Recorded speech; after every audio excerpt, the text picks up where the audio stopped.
নজর রাখবো পরবর্তী সংবাদে।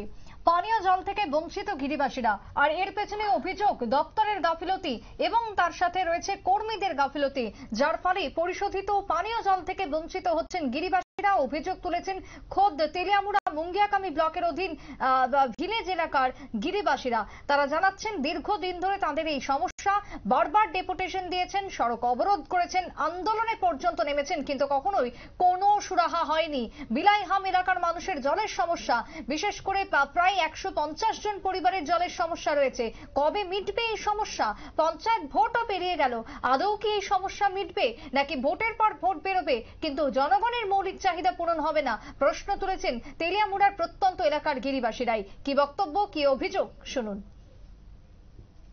গ্রামের মানুষ জল থাকনে, জল খাওয়ানে অনেক অভাব দেখে লুঙ্গা ভিতরে গিয়া হের এক গতি, হের এক কলা, এক গলা, এক গতি করে জমাইয়া জল খাওয়ানো অনেক সমস্যা পড়ে। এখন তো সাপ্লাই দেখছি, সাপ্লাই কি কাজ? সাপ্লাই তো আছে, সাপ্লাই থাকলো তো আয়রন দেখিয়া জল খাইতে পারে না গ্রামের মানুষ। পুরা লাল, আজকে ঢুকাইয়া রাখলে সকালবেলা পুরা দুলা লাল মতো আয়রন। আপনি তো ওয়াটার সাপ্লাই চালান? আমি চালাই সাপ্লাইটা। আপনার উপর মহলে জানাইছেন যে এখানে? জানাইছে, টিডব্লিউ অফিসে গিয়া এক বোতল 1 লিটার জল লইয়া দেখাইছে, স্যার এমন আমার জল খারাপ এই কথা কইতাছে। ঠিক করবো কইয়া দিছে কি আমারে।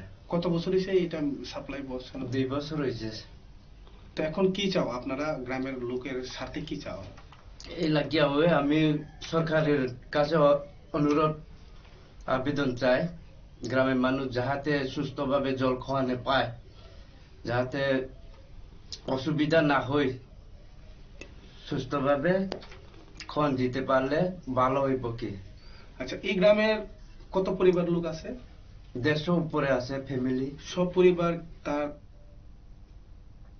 আপনারা শুনলেন গিরিবাসীদের অভিযোগ, পানীয় জল থেকে তারা বঞ্চিত, নোংরা ছড়ার জল পান করে জীবন অতিবাহিত হচ্ছে। এর থেকে যদি কোনো রোগ জীবাণু হয়ে যায় সেই আশঙ্কাটাও থাকছে। তার সাথে জলের জন্য হাহাকার বেড়েই চলেছে দিনের পর দিন। এখনো পর্যন্ত জলের কোনো সুনির্দিষ্ট বন্দোবস্ত হয় কিনা সেটার দিকেই তাকিয়ে রয়েছেন প্রত্যন্ত এলাকার গিরিবাসীরা। ছোট্ট বিরতির পর ফিরে আসবো, সঙ্গে থাকুন।